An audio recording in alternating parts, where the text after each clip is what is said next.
पाठ क्रमांक 22. Single phase induction Motors. ज्या मोटारी सिंगल फेज सप्लायवर कार्य करतात त्या मोटारला सिंगल फेज मोटार असे म्हणतात. अशा मोटारी साधारणतः 1/8 HP पासून 1.5-2 HP पर्यंत रेटिंगच्या बनवल्या जातात आणि अनेक ठिकाणी उपयुक्त असतात. Ceiling fan, table fan, refrigerator, food mixer, hair dryers, portable drill machine, vacuum cleaner, washing machine, शिलाई मशीन इत्यादी ठिकाणी सिंगल फेज मोटारचा वापर केला जातो. सिंगल फेज मोटारची गुणवत्ता हे 3 फेज इंडक्शन मोटारच्या गुणवत्तेपेक्षा कमीच असते, परंतु जेथे फक्त सिंगल फेजचाच सप्लाय उपलब्ध आहे व कमी रेटिंगच्या मोटारची गरज आहे अशा ठिकाणी या मोटारी योग्यच असतात. सिंगल फेज मोटारची रचना व 3 फेज इंडक्शन मोटारची रचना तशी सारखीच असते. फक्त फरक एवढाच की सिंगल फेज इंडक्शन मोटारच्या स्टेटरमध्ये 3 फेज ऐवजी सिंगल फेजची स्टेटर वाइंडिंग केलेली असते. Single phase motor self start नसते. स्टेटरमध्ये सिंगल फेजची एकच वाइंडिंग बसवून त्यास सिंगल फेज सप्लाय दिला असता स्क्विरल केज रोटरला टॉर्क मिळत नाही.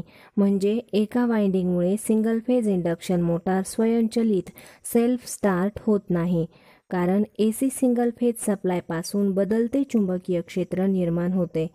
बदलत्या चुंबकीय क्षेत्रात स्क्विरल केज रोटर ठेवल्यास म्युच्युअल इंडक्शनमुळे रोटर कंडक्टरमध्ये EMF निर्माण होतो आणि एडी करंट वाहू लागतो. परंतु स्टेटरचे चुंबकीय क्षेत्र बदलते असल्यामुळे रोटरच्या 50% कंडक्टर्समध्ये ज्या दिशेने करंट वाहतो त्याच्या उलट बाकीच्या 50% कंडक्टर्समधून करंट वाहतो. एकाच रोटरमधील अर्ध्या कंडक्टर्समधून वाहणारा करंट एकमेकांच्या विरुद्ध असल्याने एकाच वेळी रोटरला सारखाच पण 2 विरुद्ध दिशेने टॉर्क मिळतो. म्हणून रोटर कोणत्याही एका विशिष्ट दिशेने फिरत नाही. याचा अर्थ सिंगल फेज मोटारी एका वाइंडिंगमुळे स्वयंचलित नसतात हे उघड आहे.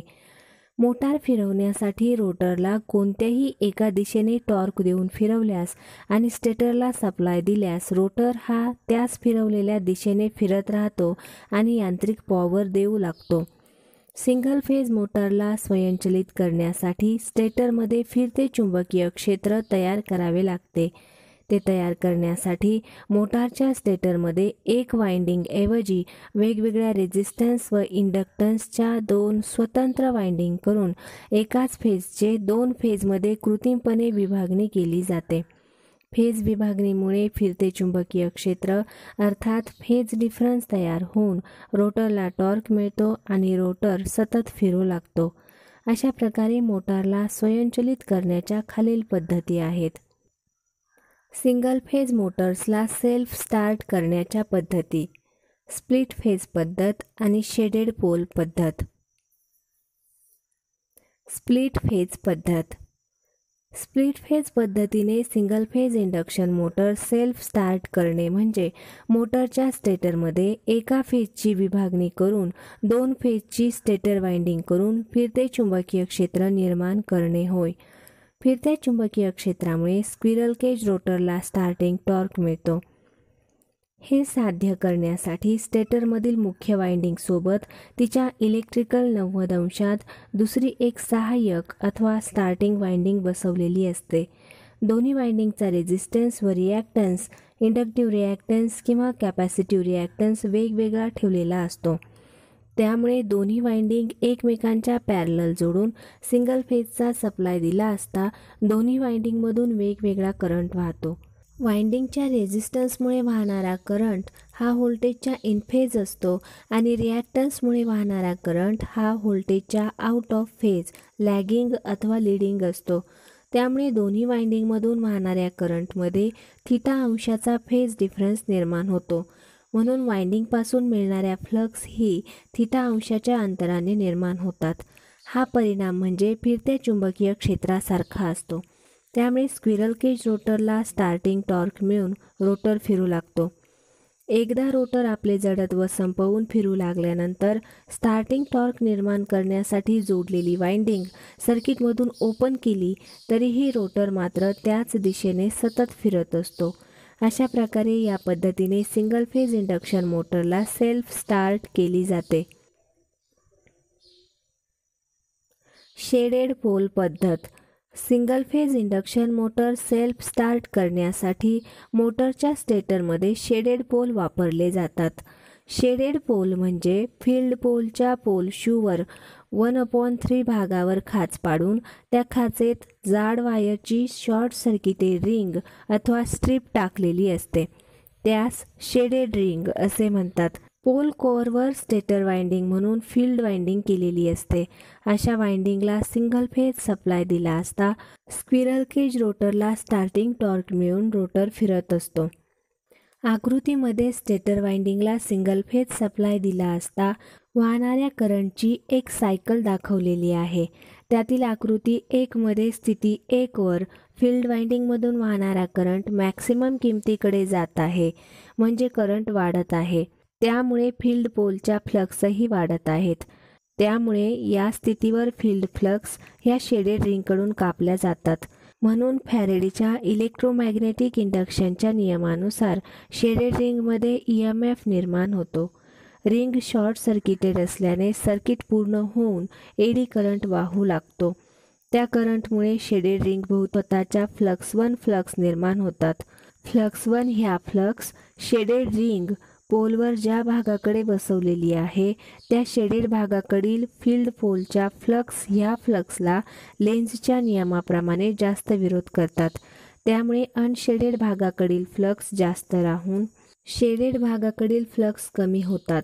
अशा स्थितीत MNAची जी जागा असते ती आकृती ब मधील 1 प्रमाणे असते. आता आकृती ब मधील स्थिती 2 पहा. या ठिकाणी करंट मॅक्सिममला आहे, परंतु शेडेड रिंगकडून फ्लक्समध्ये होणारा बदल कटिंग ॲक्शन 0 असतो. त्यामुळे फ्लक्स ह्या फील्ड पोलच्या फ्लक्सला विरोध करणाऱ्या फ्लक्स 1 ह्या फ्लक्स नसतात. म्हणून फील्ड पोलच्या फ्लक्सचे डिस्ट्रीब्युशन समान होते. त्यामुळे MNAची जागा आता उजवीकडे सरकून मध्यभागी येते. आकृती C मधील स्थिती 3 पहा. या ठिकाणी फील्ड कॉइलमधून वाहणारा करंट कमी कमी होत आहे. त्या प्रमाणात फ्लक्स या फ्लक्सही बदलत असतात. त्यामुळे या स्थितीला ह्या फ्लक्स शेडेड रिंगकडून कापल्या जातात आणि शेडेड रिंगमध्ये EMF निर्माण होऊन एडी करंट वाहतो. म्हणून पूर्वीसारखेच शेडिंग रिंगभोवती स्वतःच्या फ्लक्स 1 ह्या फ्लक्स निर्माण होतात. या स्थितीला मात्र फ्लक्स 1 ह्या फ्लक्स लेन्झच्या नियमाप्रमाणे शेडेड भागाच्या फ्लक्स ह्या फ्लक्सच्या कमी होण्याला विरोध करतात. त्यामुळे शेडेड भागाकडे जास्त फ्लक्स राहतात व अनशेडेड भागाकडील फ्लक्स कमी होतात. त्यामुळे MNAची जागा पुढे उजवीकडे सरकते. वरील स्पष्टीकरणावरून असे दिसून येते की 1 ते 3 स्थितीपर्यंत फ्लक्सचे शिफ्टिंग डावीकडून उजवीकडे होत असते. पुढच्या निगेटिव्ह अर्ध्या सायकलमध्ये करंटची दिशा बदलल्याने फ्लक्सचीही दिशा बदलते. तरीही MNAचे शिफ्टिंग त्याच दिशेने म्हणजे अनशेडेड भागाकडून शेडेड भागाकडे असेच होत असते. अशी क्रिया म्हणजे फिरत्या चुंबकीय क्षेत्राच्या निर्मितीसारखी असते. त्यामुळे अशा चुंबकीय क्षेत्राच्या सान्निध्यात असलेल्या स्क्विरल केज रोटरला स्टार्टिंग टॉर्क मिळून रोटर फिरत असतो. सिंगल फेज मोटारचे प्रकार. सिंगल फेजच्या मोटार्सची रचना आणि सुरू करण्याच्या पद्धतीवरून सिंगल फेज मोटारचे पुढील प्रकार असतात. Split phase induction motor, commutator motor. Split phase induction मोटारचे आणखी खालील प्रकार पडतात. Resistance start induction run motor, induction start induction run motor, capacitor start induction run motor, capacitor start capacitor run motor, permanent capacitor motor, shaded pole motor. Commutator मोटारचे आणखीन खालील 2 प्रकार पडतात. युनिव्हर्सल मोटार आणि repulsion motor. Resistance start induction run motor. या मोटारचा rotor squirrel cage असतो व स्टेटर 3 फेज इंडक्शन मोटारच्या स्टेटर सारखाच असतो. स्टेटर स्लॉटमध्ये सिंगल फेजची स्टार्टिंग व रनिंग वाइंडिंग केलेली असते. रनिंग वाइंडिंगचा इंडक्टन्स जास्त व रेझिस्टन्स कमी असतो.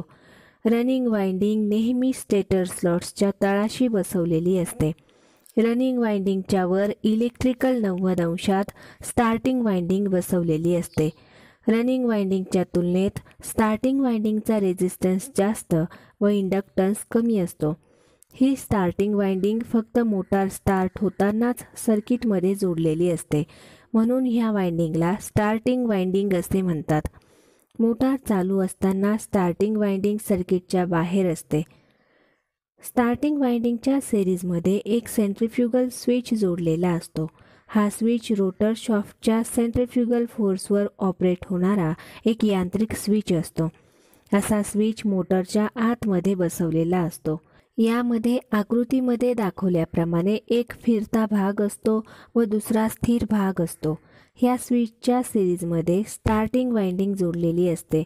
रनिंग किंवा मेन वाइंडिंग ही सप्लायच्या आणि स्टार्टिंग वाइंडिंग यांच्या पॅरलल जोडलेली असते. स्विचचा फिरणारा भाग रोटरच्या शाफ्टवर बसवलेला असतो व स्थिर भाग हा एंड प्लेटवर आतून बसवलेला असतो. स्थिर भागास S1 व S2 असे दोन कॉन्टॅक्ट पॉइंट असतात. जेव्हा रोटर स्थिर असतो तेव्हा फिरत्या भागाची इन्सुलेटिंग रिंग हे स्प्रिंग टेन्शनमुळे आत दबलेली असते. त्यामुळे स्थिर भागावरील कॉन्टॅक्ट जुळलेले असतात आणि रोटर जेव्हा फिरत असतो तेव्हा सेंट्रिफ्युगल फोर्स तयार होतो. त्या फोर्समुळे फिरत्या भागावरील गव्हर्नर वेट बाजूला होतात. त्यामुळे इन्सुलेटिंग रिंग बाहेर येते, म्हणून यावेळी स्थिर भागावरील कॉन्टॅक्टर तुटून ओपन होतात. या क्रियेमुळे कॉन्टॅक्ट्सच्या सिरीजमध्ये जोडलेले सर्किटही ओपन होते. वरील विवेचनावरून सेंट्रिफ्युगल स्विच हा मोटर बंद असताना क्लोज असतो आणि मोटर फिरताना स्विच ओपन होतो हे दिसून येते. रेझिस्टन्स स्टार्ट इंडक्शन रन मोटारची कार्यपद्धत. आकृतीमध्ये दाखवल्याप्रमाणे जोडणी करून स्टेटर वाइंडिंगला सिंगल फेजचा सप्लाय दिला असता रनिंग वाइंडिंग इंडक्टिव्ह सर्किटसारखी कार्य करते व स्टार्टिंग वाइंडिंग रेझिस्टिव्ह सर्किटचे कार्य करते. त्यामुळे रनिंग वाइंडिंगमधून वाहणारा करंट हा व्होल्टेजच्या जवळपास 90 अंशाने मागे लॅगिंग राहतो. त्याचवेळी स्टार्टिंग वाइंडिंगमधून वाहणारा करंट हा व्होल्टेजच्या जवळपास इन फेज असतो. म्हणून स्टार्टिंग वाइंडिंगचा परिणामी करंट व रनिंग वाइंडिंगमधून वाहणारा परिणामी करंट यामध्ये 20 ते 30 अंशाचा फेज डिफरन्स निर्माण होतो. त्या फेज डिफरन्सच्या प्रमाणात दोन्ही वाइंडिंगच्या फ्लक्सही निर्माण होतात. त्यामुळे दोन फेजसारखे फिरते चुंबकीय क्षेत्र तयार होऊन स्क्विरल केज रोटरला टॉर्क मिळतो आणि रोटर फिरू लागतो. रोटरचा वेग त्याच्या मूळ वेगाच्या 75 ते 80% वेगात आला असता रोटर शाफ्टच्या सेंट्रिफ्युगल फोर्समुळे सेंट्रिफ्युगल स्विच ओपन होतो. त्यामुळे स्टार्टिंग वाइंडिंगचे सर्किट ओपन होऊन स्टार्टिंग वाइंडिंग सर्किटपासून अलग होते. नंतर फक्त रनिंग वाइंडिंगच्या चुंबकीय क्षेत्रामुळेच रोटर फिरत असतो. अशा प्रकारे स्प्लिट फेज मोटार कार्य करत असते. आकृतीत दाखवलेल्या व्हेक्टर डायग्रॅममध्ये IRM म्हणजे मेन वाइंडिंगमधून वाहणारा इन फेज करंट आहे. रनिंग किंवा मेन वाइंडिंगचा रेझिस्टन्स कमी असतो, म्हणून त्याचा व्हेक्टर कमी दाखवलेला आहे.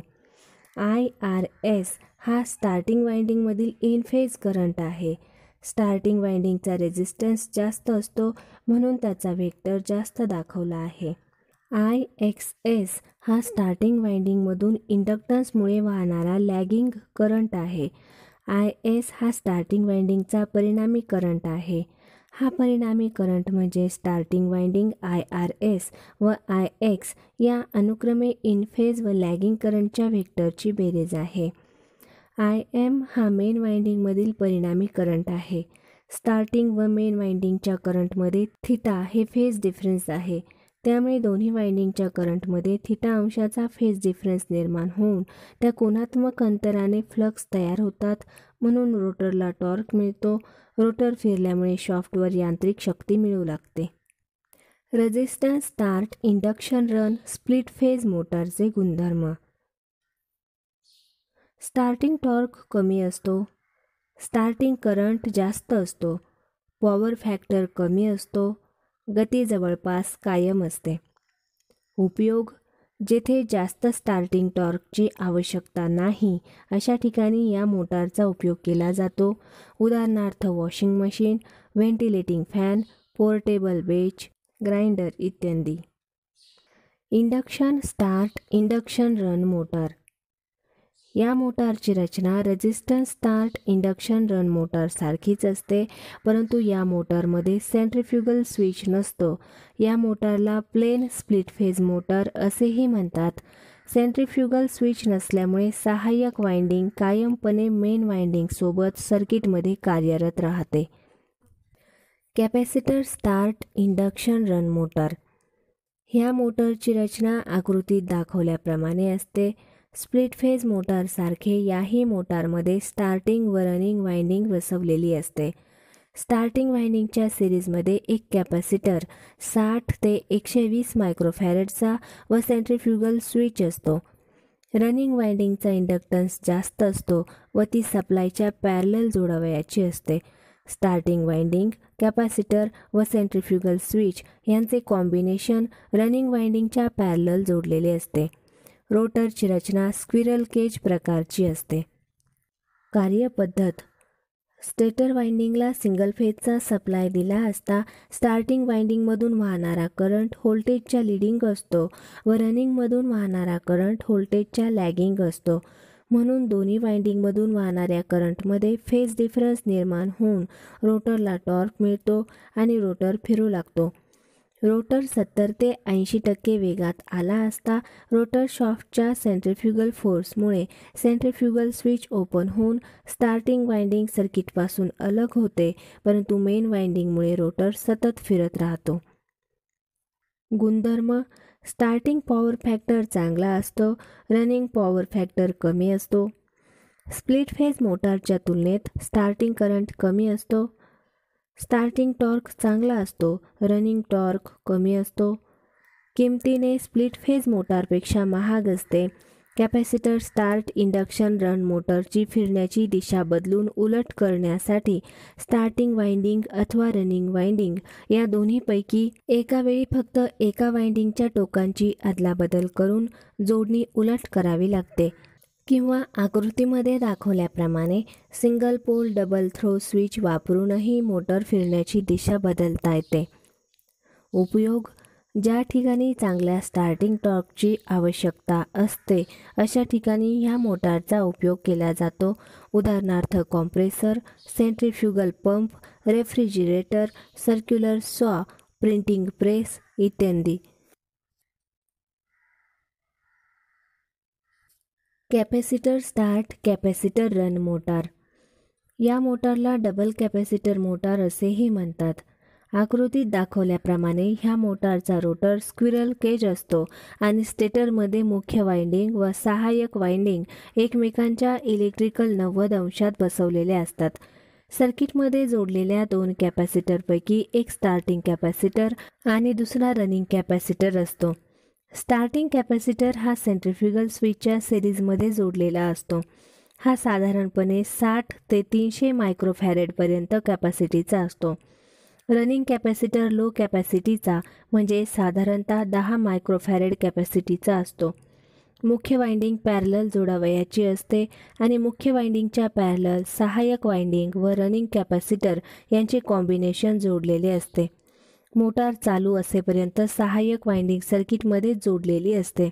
सहाय्यक वाइंडिंग मोटारच्या फक्त स्टार्टिंग पुरतीच सर्किटमध्ये न राहता मोटार चालू असेपर्यंत सर्किटमध्ये जोडलेली असते. म्हणून या वाइंडिंगला स्टार्टिंग असे न म्हणता सहाय्यक वाइंडिंग असे म्हणतात. कार्यपद्धत. स्टेटर वाइंडिंगला सप्लाय दिला असता मुख्य वाइंडिंगमधून वाहणारा करंट व सहाय्यक वाइंडिंगमधून वाहणारा करंट यामध्ये फेज डिफरन्स निर्माण होऊन रोटरला टॉर्क मिळतो. त्यामुळे रोटर फिरून त्याच्या 75 ते 80% वेगात आल्यास सेंट्रिफ्युगल स्विच ओपन होऊन स्टार्टिंग कॅपॅसिटर सर्किटमधून अलग होतो. नंतर फक्त रनिंग कॅपॅसिटर सर्किटमध्ये राहून रोटर सतत फिरू लागतो. ह्या प्रकारची मोटर सुरुवातीलाही कॅपॅसिटरमुळे फिरते व चालू अवस्थेतही कॅपॅसिटर सर्किटमध्येच जोडलेला असतो. म्हणून ह्या मोटारला capacitor start capacitor run motor असे म्हटले जाते. गुणधर्म. स्टार्टिंग टॉर्क उच्च असतो, रनिंग टॉर्कसुद्धा चांगला असतो, पॉवर फॅक्टर चांगला असतो, जास्त वेळ चालू ठेवण्यास चांगली असते, कार्यक्षमता चांगली असते, महाग असते. उपयोग: ज्या ठिकाणी चांगल्या स्टार्टिंग व रनिंग टॉर्कची आवश्यकता असते अशा ठिकाणी ह्या मोटारचा उपयोग केला जातो. उदाहरणार्थ refrigerator, air conditioner, lathe machine, compressor, water cooler इत्यादी. Permanent capacitor motor. या प्रकारच्या मोटरच्या सर्किटमध्ये एक लो कॅपॅसिटीचा कॅपॅसिटर कायमपणे सर्किटमध्ये जोडलेला असतो, म्हणून ह्या मोटारला परमनंट कॅपॅसिटर मोटार असे म्हणतात. आकृतीत दाखवल्याप्रमाणे ह्या मोटारचा रोटर स्क्विरल केज असतो. स्टेटरमध्ये एकमेकांच्या 90 अंशात मेन वाइंडिंग व सहाय्यक वाइंडिंग बसवलेली असते. सहाय्यक वाइंडिंगच्या सिरीजमध्ये लो कॅपॅसिटीचा 2.5 मायक्रोफॅरेडचा कॅपॅसिटर जोडलेला असतो. हे सिरीज कॉम्बिनेशन मेन वाइंडिंगच्या पॅरलल जोडलेले असते.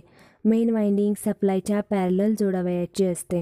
स्टेटरला सप्लाय दिला असता मेन वाइंडिंगमधून वाहणारा करंट व्होल्टेजच्या लॅगिंग असतो व सहाय्यक वाइंडिंगमधून वाहणारा करंट लीडिंग असतो.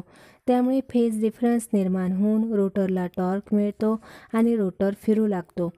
ह्या मोटारचा उपयोग प्रामुख्याने सीलिंग फॅनसाठी केला जातो, म्हणून या मोटारला फॅन मोटार असेही म्हणतात. Shaded pole motor. आकृतीत दाखवल्याप्रमाणे मोटरचा रोटर स्क्विरल केज असतो, परंतु स्टेटरमध्ये स्लॉट्स नसतात. DC मशीनप्रमाणे ह्या मोटारच्या स्टेटरसाठी एका योकच्या आतून सेलियन टाईप फील्ड पोल बसवलेले असतात. फील्ड पोलच्या पोल शूवर 1/3 भागावर खाच पाडलेली असते. त्या खाचेमध्ये शॉर्ट सर्किट केलेली वाइंडिंग अथवा कॉपरची जाड पट्टी बसवलेली असते. ह्यास शेडेड कॉईल अथवा शेडेड रिंग असे म्हणतात. हीच शेडेड रिंग सहाय्यक वाइंडिंगसारखी कार्य करू लागते. फील्ड पोलच्या राहिलेल्या अनशेडेड भागावर फील्ड वाइंडिंग गुंडाळलेली असते. हीच फील्ड वाइंडिंग मेन वाइंडिंगचे कार्य करते. कार्यपद्धत: पोल कोअरवरील फील्ड वाइंडिंगला AC सिंगल फेज सप्लाय दिला असता वाइंडिंग भोवती बदलते चुंबकीय क्षेत्र तयार होते. हे बदलते चुंबकीय क्षेत्र स्थिर शेडेड रिंगकडून कापले जाते. त्यामुळे शेडेड रिंगमध्ये म्युच्युअल इंडक्शन होते, म्हणून शेडेड रिंगमध्ये एडी करंट वाहून रिंगच्या भोवती स्वतःचे चुंबकीय क्षेत्र तयार होते. लेन्झच्या नियमाप्रमाणे शेडेड रिंगभोवतीच्या चुंबकीय रेषा मुख्य चुंबकीय रेषाच्या बदलास विरोध करतात. मुख्य फ्लक्सला विरोध झाल्यामुळे मुख्य फील्डचे चुंबकीय क्षेत्र कमजोर होते. मुख्य चुंबकीय क्षेत्र कमजोर झाल्यामुळे इंडक्शनची क्रिया कमी होऊन शेडिंग रिंगमधील एडी करंटही कमी होतो. परंतु शेडेड रिंगभोवती निर्माण झालेले चुंबकीय क्षेत्र हे चुंबकीय क्षेत्राच्या कमी होण्यासही विरोध करते. त्यामुळे पुन्हा पहिल्यासारखे शेडेड रिंगचे चुंबकीय क्षेत्र वाढते. अशी क्रिया सतत होत राहून फील्ड पोलच्या फ्लक्स अनशेडेड भागाकडून शेडेड भागाकडे वाहतात. अशा प्रकारच्या फ्लक्सच्या स्थलांतराचे परिणाम फिरत्या चुंबकीय क्षेत्रासारखे होते, म्हणून ह्या फील्डच्या सानिध्यातील स्क्विरल केज रोटर हा पोलच्या अनशेडेड भागाकडून शेडेड भागाकडे फिरू लागतो. यावरून या मोटारचा रोटर फिरण्याची दिशा बदलता येत नाही हे स्पष्टपणे दिसून येते. म्हणून जर मोटार फिरण्याची दिशा उलट करावयाची झाल्यास संपूर्ण स्टेटर हा योक पासून बाहेर काढावा लागतो आणि उलट दिशेने बसवावा लागतो. शेडेड मोटारचा टॉर्क फारच कमी असतो, म्हणून ज्या ठिकाणी जास्त स्टार्टिंग टॉर्कची आवश्यकता नाही अशा ठिकाणी या मोटारचा उपयोग केला जातो. उदाहरणार्थ टेबल फॅनचे मोटर. Universal motor. युनिव्हर्सल मोटारला AC सिरीज मोटार असेही म्हणतात. ही मोटार AC व DC अशा दोन्ही सप्लायवर फिरू शकते, म्हणून ह्या मोटारला युनिव्हर्सल मोटार असे म्हणतात. आपणास माहीतच आहे की DC मोटारच्या आर्मेचर व फील्डला DC सप्लाय दिला असता आर्मेचरला टॉर्क मिळून आर्मेचर फिरू लागतो. आर्मेचर फिरण्याची दिशा बदलवायची झाल्यास आर्मेचर किंवा फील्ड यापैकी कोणत्याही एकाची जोडणी उलट करावी लागते. परंतु एकाच वेळी आर्मेचर व फील्ड या दोन्हीचीही जोडणी उलट केल्यास आर्मेचर फिरण्याची दिशा बदलत नाही. ह्यानुसार युनिव्हर्सल मोटरला DC ऐवजी AC सप्लाय दिला असता AC हा आपल्या किमतीबरोबर दिशाही बदलत असतो, म्हणून मोटारच्या फील्ड व आर्मेचरमधून वाहणाऱ्या करंटची दिशाही एकाच वेळी बदलते. त्यामुळे आर्मेचर फिरण्याची दिशा न बदलता एकाच कायम दिशेने फिरत राहते. म्हणून सिरीज मोटार ACवर जोडली असता ही मोटार सिंक्रोनस वेगापेक्षा थोडीशी अधिक वेगाने फिरते. हा वेग धोकादायक वेगा एवढा नसतो.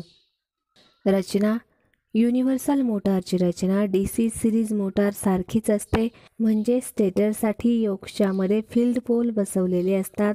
फील्ड पोलवर फील्ड वाइंडिंग करून ती वाइंडिंग आर्मेचरच्या सिरीजमध्ये जोडलेली असते.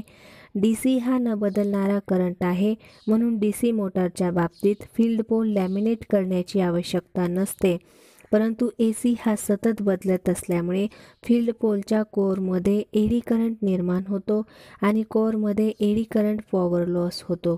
युनिव्हर्सल मोटार AC व DC अशा दोन्ही सप्लायवर जोडता येते, म्हणून युनिव्हर्सल मोटारची रचना DC सिरीज मोटारसारखी जशीच्या तशी न करता पोल कोअरमधील एडी करंट लॉस कमी करण्यासाठी पोल कोअर लॅमिनेटेड तयार केलेला असतो आणि हिस्टेरिसिस लॉस कमी करण्यासाठी पोल कोअर सिलिकॉन स्टीलपासून तयार केलेला असतो.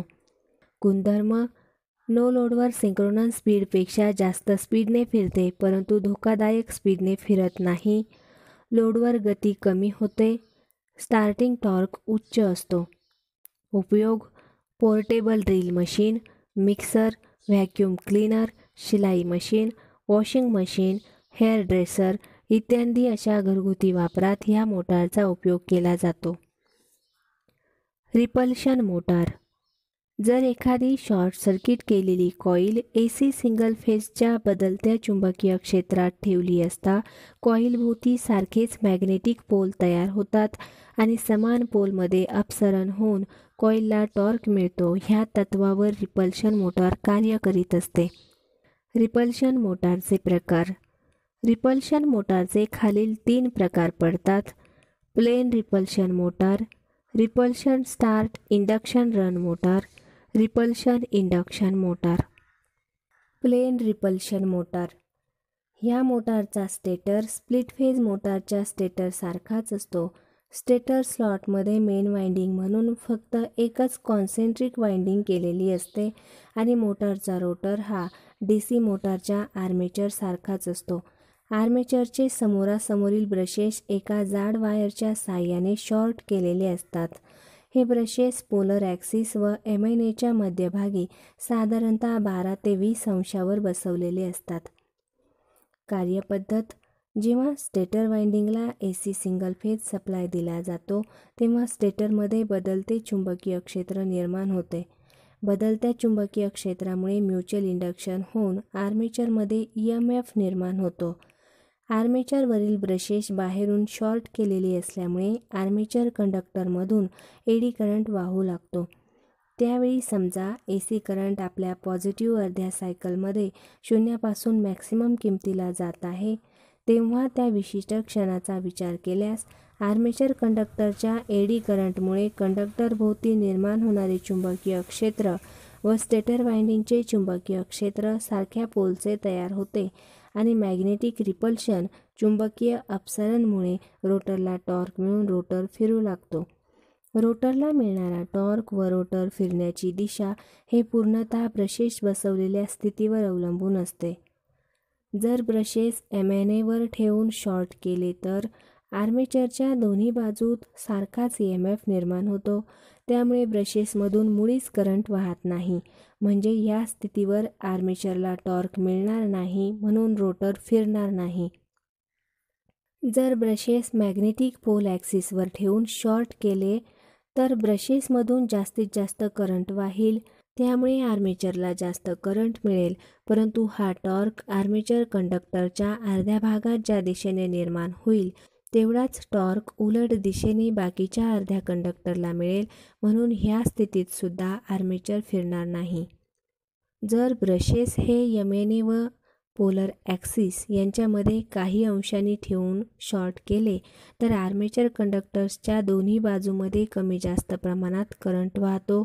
दोन्ही बाजूतून वाहणारा करंट कमी जास्त असल्यामुळे ज्या भागात जास्त करंट आहे त्या दिशेने आर्मेचरला टॉर्क मिळून आर्मेचर फिरू लागतो. साधारणपणे पोलर ॲक्सिस व MMA यामध्ये 12 ते 45 अंशावर ब्रशेस ठेवून शॉर्ट केले असता जास्तीत जास्त टॉर्क मिळतो, म्हणून नेहमी ह्याच स्थितीवर ब्रशेस ठेवलेले असतात. जसजसा हा कोन कमी जास्त केला जाईल तसतसे आर्मेचरच्या वेगात फरक पडतो. MNAच्या उजवीकडे ब्रशेसची स्थिती असताना ज्या दिशेने आर्मेचर फिरतो त्याच्या उलट डावीकडे ब्रशेस सरकावले तर आर्मेचर फिरण्याची दिशा बदलते. ब्रशेसची स्थिती बदलताना रोटरच्या वेगातही फरक पडतो. गुणधर्म: स्टार्टिंग टॉर्क चांगला असतो. ब्रशेसची जागा बदलून गती कमी जास्त करता येते, तसेच फिरण्याची दिशाही बदलता येते. स्टार्टिंग करंट कमी असतो. लोडवर गती कमी होते. 45 अंशावर ब्रशेस शिफ्ट केले असता जास्तीत जास्त टॉर्क मिळवता येतो. उपयोग: मोटरचा टॉर्क चांगल्या प्रतीचा असल्यामुळे या मोटारचा उपयोग ट्रॅक्शन वर्क, जड कामासाठी केला जातो, उदाहरणार्थ लिफ्ट, क्रेन, हॉइस्ट इत्यादी. Repulsion start induction run motor. ही मोटार चुंबकीय अपसरण मॅग्नेटिक रिपल्शनमुळे चालू होते आणि इंडक्शन मोटारसारखी फिरत असते, म्हणून ह्या मोटारला repulsion start induction run motor असे म्हणतात. ह्या मोटारचा स्टेटर प्लेन रिपल्शन मोटारसारखाच असतो, परंतु रोटरवर आर्मेचर वाइंडिंग व स्क्विरल केज वाइंडिंग अशा 2 वाइंडिंग असतात. आर्मेचर वाइंडिंगला रिपल्शन वाइंडिंग असे म्हणतात. रिपल्शन वाइंडिंग कॉम्युटेटरशी जोडलेली असते. कॉम्युटेटर सेगमेंटमध्ये एक सेंट्रिफ्युगल स्विच बसवलेला असतो. मोटर स्थिर असताना कॉम्युटेटर सेगमेंट व सेंट्रिफ्युगल स्विच वेगळे ओपन असतात. मोटार वेगात आली असता सेंट्रिफ्युगल स्विचमुळे कॉम्युटेटर सेगमेंट शॉर्ट होऊन संपूर्ण रिपल्शन वाइंडिंग शॉर्ट होते. कार्यपद्धत: स्टेटर वाइंडिंगला सप्लाय दिला असता सुरुवातीस रिपल्शनच्या तत्वानुसार प्लेन रिपल्शन मोटारसारखा रोटरला टॉर्क मिळून रोटर फिरू लागतो. रोटर वेगात आला असता रोटर शाफ्टच्या सेंट्रिफ्युगल फोर्समुळे सेंट्रिफ्युगल स्विच क्लोज होतो, म्हणून सेंट्रिफ्युगल स्विचमुळे रिपल्शन वाइंडिंग शॉर्ट होते. त्यामुळे फक्त स्क्विरल केज वाइंडिंगमुळेच रोटर फिरत असतो, म्हणजे ही मोटार रनिंगमध्ये इंडक्शन मोटारसारखे कार्य करते. गुणधर्म: स्टार्टिंग टॉर्क चांगला असतो. स्टार्टिंग करंट कमी असतो. बदलत्या लोडवर जवळपास कायम गतीने फिरते.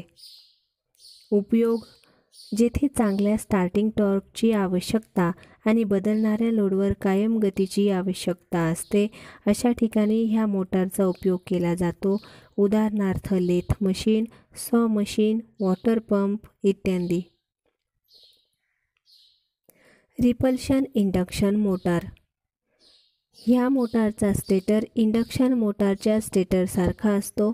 स्टेटर स्लॉटमध्ये एकच मुख्य वाइंडिंग केलेली असते. रोटर स्लॉट्समध्ये तळाशी स्क्विरल केज वाइंडिंग केलेली असते, नंतर त्यावर आर्मेचर वाइंडिंग केलेली असते. आर्मेचर वाइंडिंग कॉम्युटेटरला जोडलेली असते. कार्यपद्धत: स्टेटर वाइंडिंगला सप्लाय दिला असता सुरुवातीस रोटर फ्रिक्वेन्सीमुळे रोटर रिॲक्टन्स जास्त असतो, म्हणून स्क्विरल केज वाइंडिंग कार्य न करता फक्त आर्मेचर वाइंडिंग कार्य करते, म्हणून रिपल्शनमुळे रोटरला टॉर्क मिळून रोटर फिरू लागतो. रोटर वेगात आला असता स्लिप वाढून रोटर फ्रिक्वेन्सी कमी होते. रोटर फ्रिक्वेन्सी कमी झाल्यामुळे रोटर रिॲक्टन्स कमी होतो. त्यावेळी रोटरवरील दोन्ही वाइंडिंग कार्य करतात आणि दोन्हीचे टॉर्क एकमेकास मदत करून रोटर फिरत असतो. गुणधर्म: स्टार्टिंग व रनिंग टॉर्क चांगला असतो. स्टार्टिंग करंट कमी असतो. पॉवर फॅक्टर चांगला असतो. फुल लोडवर 0.9 लॅगपेक्षा जास्त असतो. रनिंगमध्ये रोटरवरील दोन्ही वाइंडिंगचा परिणामी रेझिस्टन्स कमी होऊन पॉवर लॉस कमी होतो. कार्यक्षमता चांगली असते. उपयोग: जेथे उच्च स्टार्टिंग टॉर्कची आवश्यकता असते व बदलणाऱ्या लोडवर सारख्या गतीची आवश्यकता असते अशा ठिकाणी ह्या मोटारचा उपयोग केला जातो, उदाहरणार्थ lathe machine, refrigerator, air conditioner इत्यादी. स्वाध्याय: योग्य उत्तर निवडा. स्प्लिट फेज इंडक्शन मोटारची मेन वाइंडिंग कशी असते? कमी रेझिस्टन्सची व जास्त रिॲक्टन्सची. स्प्लिट फेज इंडक्शन मोटरमधील स्टार्टिंग वाइंडिंग कशी असते? जास्त रेझिस्टन्सची व कमी रिॲक्टन्सची. स्प्लिट फेज इंडक्शन मोटरमध्ये सेंट्रिफ्युगल स्विचची जोडणी कशी असते? स्टार्टिंग वाइंडिंगच्या सिरीजमध्ये. सिंगल फेज कॅपॅसिटर मोटरमध्ये कॅपॅसिटर कोठे जोडला जातो? स्टार्टिंग वाइंडिंगच्या सिरीजमध्ये. कॅपॅसिटर मोटरमध्ये कॅपॅसिटर जोडल्यामुळे काय होते? स्टार्टिंग टॉर्क वाढतो. सिंगल फेज कॅपॅसिटर मोटरचा कॅपॅसिटर शॉर्ट सर्किट झाला तर मोटरवर काय परिणाम होईल? मोटर चालू होणार नाही. कॅपॅसिटर मोटरचा उपयोग साधारणपणे फॅनसाठी का केला जातो? मोटरची फुल लोडवर कार्यक्षमता जास्त असते म्हणून, स्टार्टिंग टॉर्क चांगला असतो म्हणून, रनिंग टॉर्क कमी असतो म्हणून. कॅपॅसिटर स्टार्ट कॅपॅसिटर रन मोटरमध्ये कोणत्या प्रकारचा कॅपॅसिटर वापरला जातो? Paper spaced oil filled type capacitor. Ceiling फॅनच्या कॅपॅसिटर मोटरमध्ये स्टार्टिंग वाइंडिंगच्या सिरीजमध्ये जोडलेल्या कॅपॅसिटरची कॅपॅसिटी किती असते? 2 microfarad. Capacitor start capacitor run मोटारमधील सेंट्रिफ्युगल स्विच कायमपणे शॉर्ट सर्किट झाला तर काय होईल? कॅपॅसिटरचे ब्रेकडाऊन होईल. कॅपॅसिटर स्टार्ट कॅपॅसिटर रन मोटारचा उपयोग साधारणपणे एअर कंडिशनरच्या कॉम्प्रेसरसाठी का केला जातो? मोटारचा स्टार्टिंग व रनिंग करंट कमी असतो म्हणून. सिंगल फेज कॅपॅसिटर मोटरची फिरण्याची दिशा कशी बदलता येईल? स्टार्टिंग किंवा मेन वाइंडिंग यापैकी एकावेळी फक्त एकाची जोडणी उलट करून. स्प्लिट फेज मोटारचा टॉर्क कसा असतो? मेन व स्टार्टिंग वाइंडिंगच्या करंटच्या कॉस थिटाच्या समप्रमाणात. सिंगल फेज कॅपॅसिटर स्टार्ट मोटरमध्ये कॅपॅसिटर काढून एखादा इंडक्टर जोडून सप्लाय दिल्यास काय होईल? मोटार चालू होऊन फिरेल. कॅपॅसिटर स्टार्ट इंडक्शन रन मोटारचा लोडवर पॉवर फॅक्टर किती असतो? 0.8 lagging. Capacitor start capacitor run single phase motor प्राथमिकरित्या कोणत्या स्वरूपाची मोटर आहे? 2 phase induction motor. Single phase मोटारमध्ये स्टार्टिंग किंवा ऑक्झिलरी वाइंडिंग कोठे असते? स्टेटरमध्ये. खालीलपैकी कोणती मोटार सर्वात उच्च स्टार्टिंग टॉर्क देते? Universal motor. खालीलपैकी कोणती मोटार सर्वात स्वस्त असेल? Capacitor start motor. एखादी सिंगल फेज मोटार कमी स्पीड देत असेल तर त्याचे कोणते कारण असू शकेल? सप्लाय व्होल्टेज कमी असेल, ओव्हरलोडवर चालू केली असेल, फ्रिक्वेन्सी कमी असेल. कॅपॅसिटर रन मोटारचा स्टार्टिंग टॉर्क हा फुल लोड टॉर्कपेक्षा किती असतो? फुल लोड टॉर्कच्या अर्धा. सिंगल फेज स्प्लिट फेज प्रकारची मोटर चालू केल्यानंतर जर स्टार्टिंग वाइंडिंग सर्किटमधून वेगळी झाली नाही तर काय होईल? मोटर जास्त करंट घेईल आणि गरम होईल. शेडेड पोल मोटारमध्ये शेडिंग कॉईल का वापरली जाते? फिरते चुंबकीय क्षेत्र तयार करण्यासाठी. शेडेड पोल मोटरची फिरण्याची दिशा कशी असते? मेन फील्ड पोलकडून शेडेड पोलकडे. शेडेड पोल मोटरचे तोटे कोणते आहेत? स्टार्टिंग टॉर्क कमी असतो, कार्यक्षमता कमी असते, पॉवर फॅक्टर कमी असतो. शेडेड पोल मोटरची फिरण्याची दिशा कशी बदलता येईल? स्टेटर योक काढून पुन्हा उलट दिशेने बसून. सिंगल फेज मोटरमध्ये कोणती मोटर उच्च स्पीड व उच्च स्टार्टिंग टॉर्क देणारी आहे? Universal motor. Single phase universal motor कोणत्या सप्लायवर जोडता येते? AC व DC दोन्ही सप्लायवर. पिस्टल टाईप ड्रिलिंग मशीनसाठी कोणती मोटर वापरली जाते? Universal motor. युनिव्हर्सल मोटरची स्पीड व लोड यांचा संबंध कसा असतो?